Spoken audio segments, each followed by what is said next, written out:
out of Mosland, driving home from Sacktown, going back to Burbank. Saw the trade alert hit. Finally, we got some clarity. Kevin Durant is going to the Houston Rockets. Wanted to talk about that. Obviously, it's pressing enough that I can do it while I'm driving here.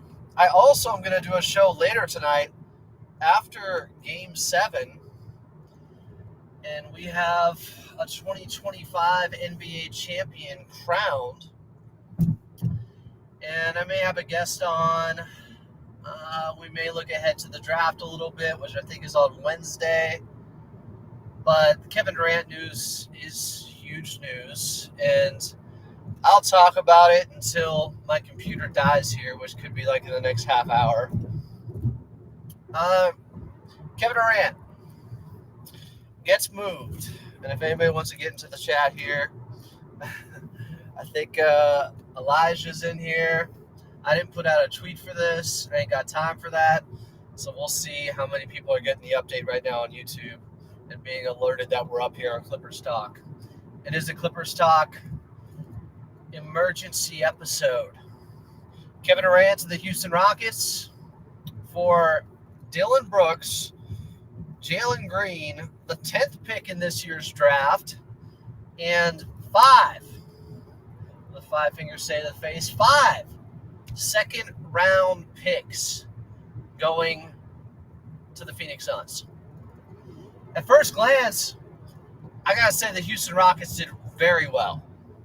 I think they already wanted to get off of the contract, and the logjam of young talent they have on this team and freeing up more shot opportunities for more efficient scorers, and they do that by giving up Jalen Green. I like Jalen Green, but he is a boomer bust player. Just look at his playoff series against the Golden State Warriors this past year. First time in the playoffs, he had games where he was 2 for 20 like John Starks, and he had at least one game where he was going for 30-plus points. I don't think you can live and die with that player. I think he's too inefficient, and as much as I said coming out of the draft, I would have taken him over Cade Cunningham, I was wrong. Cade Cunningham looks like, well, maybe a lower ceiling. I don't even know if you could say that at this point. The idea was Jalen Green had the higher ceiling on draft night with Cade Cunningham. Cade Cunningham was the safer pick. Looks like Cade Cunningham has the higher ceiling and is a more reliable player at this point. So I like Jalen Green more back then. We've gotten a lot more evidence on him now, and he can be a little bit of a chucker out there, an inefficient player, and somebody that could kind of stymie and stunt the growth of other young players on your roster. Players that Houston didn't have to give up in this trade to Phoenix. Still have Tari Eason. Still have the TNT guys with Amen Thompson. Still have Jabari Smith Jr. They didn't have to give him up. Reed Shepherd. They gave up the young guy that I think they wanted to move in Jalen Green all along this summer. Now, he could be rerouted from Phoenix still, and maybe they end up looking better after this trade if they move on from Jalen Green and find a third team to take on his contract and get something that complements their squad more, because I don't think he does next to Booker and Beal. But right now, this looks like the Houston Rockets definitely got the best of the Phoenix Suns, or the Phoenix Suns just didn't have the value waiting for them out there for Kevin Durant. Reports are that the Miami Heat wouldn't give up any of their young players, Ware or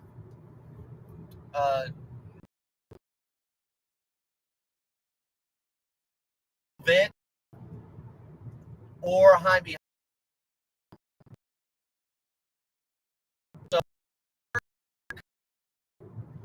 Houston may have just gotten guys, and they had to take them. I don't think it's a great deal. I like Dylan Brooks. Houston still has two of the Suns' first-round picks in 27 and 29 that they didn't give back to them. The Suns got the 10th pick back to them in the draft this year, but from everyone, the 9th pick in the draft would be a steep drop-off. Who do you take after that? That's when the draft really starts in some ways. Really starts after the first two picks because we know who they're going to be. But I don't know. I don't love it for the Phoenix Suns. The Houston Rockets did well because they got rid of a guy that was causing a logjam and probably lowering the ceiling of their team in Jalen Green, who he's young enough to have potential. And maybe some of how you guys would feel about that if the Clippers jumped in and made him for Jalen Green. I'm not saying that we fully know who he is as a player, but Houston has a chance to have some addition by subtraction here while having an addition multiplier in Kevin Durant, who is just, even at the age of 37 this year, I mean, he's coming off the last two seasons where he's getting 25-plus points efficiently still. After the Achilles, into his late 30s, KD is still a monster. One of the greatest scorers still in the game today. One of the top 15 players. He's still that good. Now, does that mean the Houston Rockets are going to jump from being the number 2 seed in the West this year to being the number 1 seed in the West next year? Not necessarily. They could drop to being a lower seed, but I think they have a higher ceiling to go much further in the playoffs. Houston's dangerous. So when you talk about what this means for the Clippers, who got better, who got worse, can get much deeper into the postseason now. And to me, with KD, as long as he's healthy and he played 60-plus games, they are a much more formidable opponent. Someone's saying, but he still gets hurt. He's played 60-plus games this past year and 70-plus games the year before. Okay, sure, he might miss 20 games. He might miss 25 games. It's still worth it. They have plenty. They kept Şengün. They kept their young guys. Like, they're good. They still have Van Vliet. The Houston Rockets are in a great spot because here's the thing. Even if they don't win the championship the next couple of years with KD,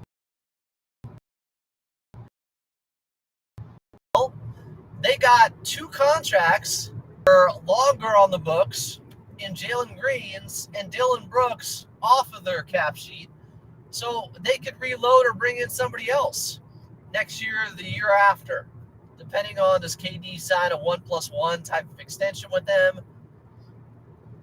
Is he just going to be there for this year? I would assume he's there for at least 2 years. But even if, they get to Western Conference Finals, they don't go on to win the championship or anything like that, it's still not a bad deal. They didn't give a bunch of young guys that they could have used later in the future, because I don't think they value Jalen Green like that. They didn't give up a bunch of draft picks that they needed later in the future either.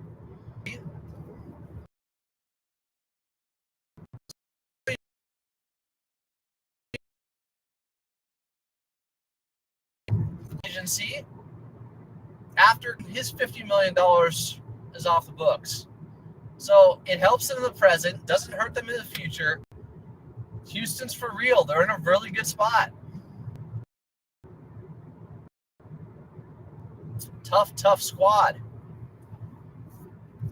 KD's not what he was, but if LeBron James wasn't doing what he's been doing at the age of now 40, KD would be the biggest story in how he's still this good this late into his career, even after an Achilles injury. We'd be talking about him and Steph much more, and how are these guys so good? KD is still great. It makes me think, could the Clippers have found a way to match the deal the Houston Rockets gave? Probably not. I think I'd rather have what Houston gave up. The Clippers do have, remember they got those 3 second-round picks for Terrence Mann. They do have some second-round picks to match them there. They would have had to give up one of their first-round picks in 2030 or 31 or 32. But they don't have the young player to give up in Jalen Green. Even if you don't like him with Phoenix, he does have trade value. I don't think the Clippers could have matched that deal. I don't think it was a great deal that Phoenix got. It's just, as I've been saying for a while, like most teams can outbid the Clippers. Most teams have more assets, more picks, more young guys. So it's hard for them to contend in situations like this. But Phoenix, I see it as a lateral move at best, and they're probably worse. Now you can make the argument, well, they had Kevin Durant, they still didn't even make the play-in this past season. This past season, everything the Suns went through and having the 27th ranked defense while only having the 13th ranked offense, that's not good enough for the talent they had on that team offensively. Booker had an off year. Maybe he's lost a step, half a step. I don't know. I've been on record saying I'd rather have Austin Reeves than him at this point, but we'll see.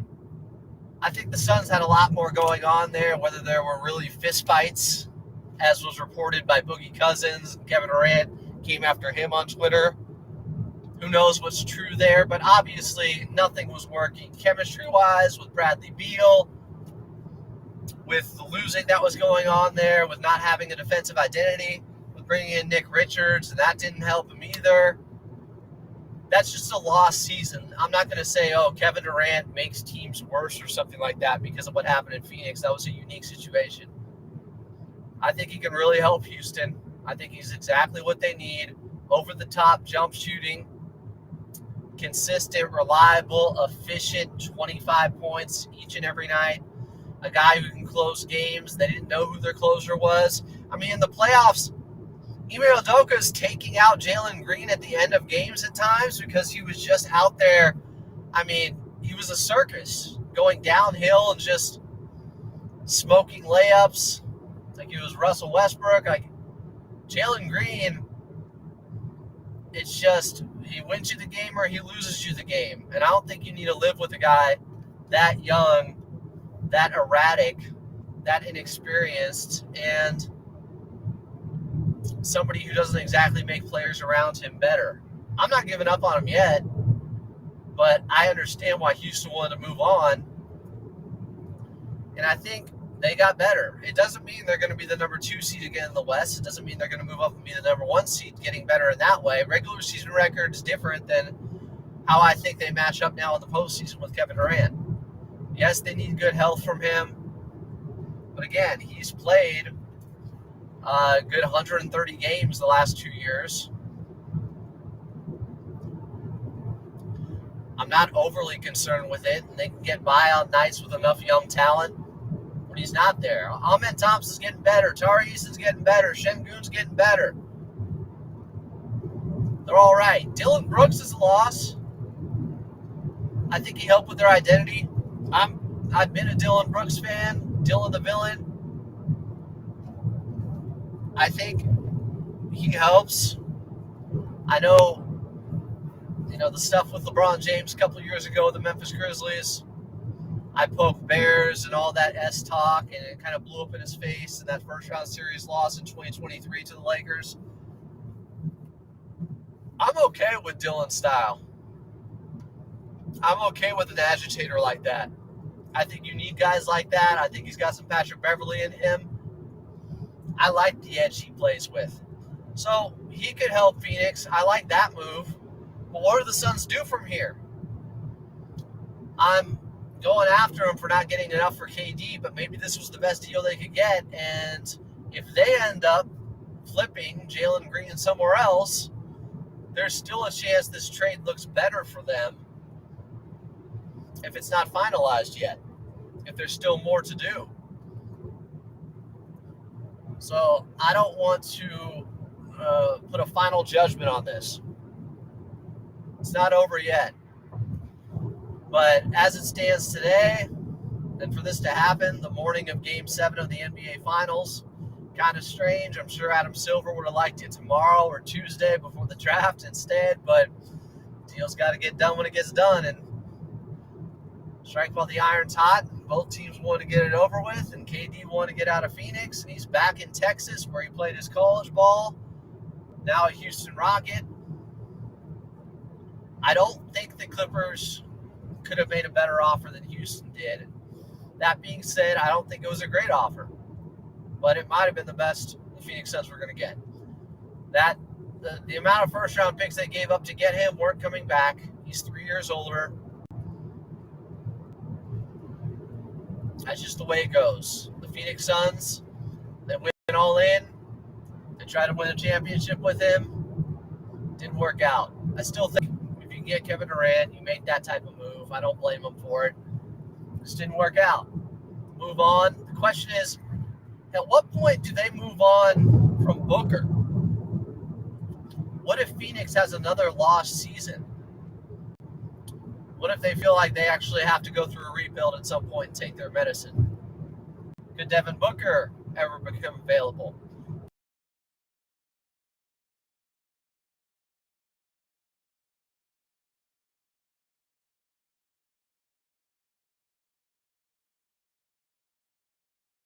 More clarity around the league and market value after this move was made.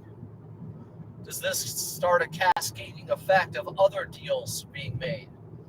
Has the market been set? It doesn't look like Giannis Antetokounmpo is being traded anytime soon. I still think